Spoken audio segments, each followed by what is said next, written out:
Okay, take two, because the first one I didn't push record. So we have bound off. I'm doing this little sample to show the right-handed way, because all my other samples were all left-handed, and just in case I confuse somebody, which I do have that skill, I made this little tiny sample.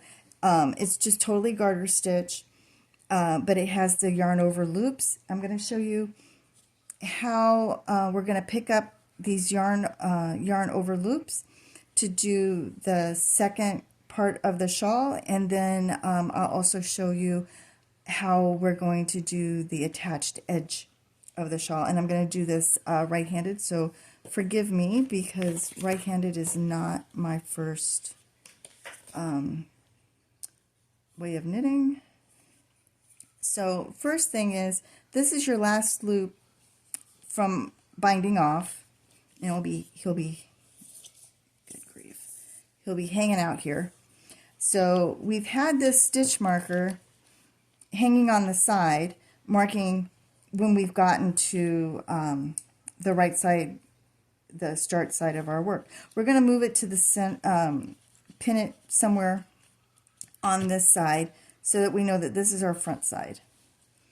You don't have to, but I do that. So we're going to pick up stitches along the side, and I don't know why this is so ugly, but we'll go with it. Not a big deal, it's practice. So you go in, wrap your yarn around, and go down, and find your next loop, go in, pull it through,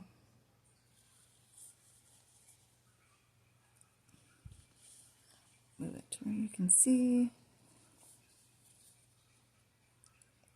So, and according to the pattern, you're going to pick up 85 of these on this row on each side. So when we get down to the point, we'll put a stitch marker in. So you'll want to have a stitch marker handy. So we're just going to go down, and we're working on the wrong side of work, which is where you want to be. So we're down to the point, pick up one, and hang our stitch marker, go around the point, pick up one on the other side. And while you're picking up your stitches, if you find that you're like one stitch short, so you only have 84 stitches instead of 85, it's not a catastrophe. We're going to be adding in 10 more stitches. So if you're finding yourself short 1 or 2 stitches, just instead of adding in 10 stitches, you just add in those extra missing stitches. So don't stress the small stuff. This is, you know, it's yarn and 2 sticks basically, so just kind of go with it, enjoy it. I tend to be kind of a casual, I call it casual knitter. I don't get really wound up on too much technicals. Okay, so we are now at the other end. Now see, when we turn it over, we'd have our right side facing us, because see, we have our stitch marker. So we're going to take the stitch marker off. We're going to move him from where he was there over to our side, so that we know that this is right side is facing us, right side is starting. For our patterns, it means that the pattern row is what you're doing. So bring your yarn to the back. Now, the next part of the directions for this getting started row is to add in 10 stitches. Since this is a itty bitty, we're not going to add in 10 stitches, but if you are making your own little itty bitty to practice all the components, oops, Junie, this is a good little thing. So you're going to knit 1 or 2 stitches or whatever you decided, and then do a yarn over. I like the yarn over look for adding in stitches for this particular shawl. It makes them easier to count, to make sure you've got all 10 stitches added in, and it kind of stays with the whole lacy look, and when push comes to shove, you're really not going to be able to see them. So, and then just knit your next stitch.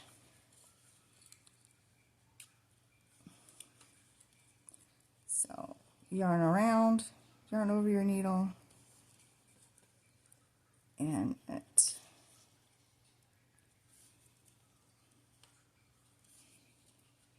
So, yarn around and knit. Okay. Now, one thing I will say is when you get to the center point stitch marker, make sure you don't accidentally knit it in. Trust me, I've been there, done that on that t-shirt. Make sure you're slipping it over and not like knitting through it. So make sure you move your stitch marker before you do any knit stitches. Don't worry about this tail. We'll weave it in later when we're all done. Just kind of hold it out of your way and just keep on knitting. Now keep in mind this is side 2, so whatever you do on the first half you're going to do on the second half. You want to try to evenly place your added in yarn overs, your extra 10 stitches, more or less symmetrical to where you put them on the other side. It's not a huge thing, but you definitely don't want them like knit 2 stitches, put 1 in, knit 2 stitches, put 1 in, and then have like you're knitting 20 stitches where you're not adding any. It could it just might throw things off a little bit on how, when you're blocking, how it lays out. So you want to kind of like evenly distribute your added in stitches. Yarn over,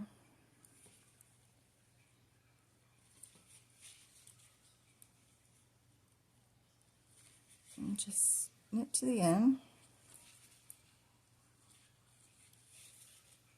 Okay, and so then we're going to turn our work, and now we're going to be on the wrong side of work, and all of our wrong side, good grief, sorry about that, all of our wrong side of works are all knit.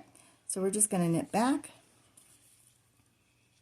and I'm going to pause for just a second and knit a couple of rows, and then I'm going to show you how we're going to do the third row, the third pattern, which is our final knit on edging, which also basically binds off at the same time, which is kind of cool. So I'm going to finish this. I'm going to knit a couple of rows just to get away from our thing and to give us a little bit of room, and I'll be right back. If I learn how to pause, how do I pause? Maybe, is that pause?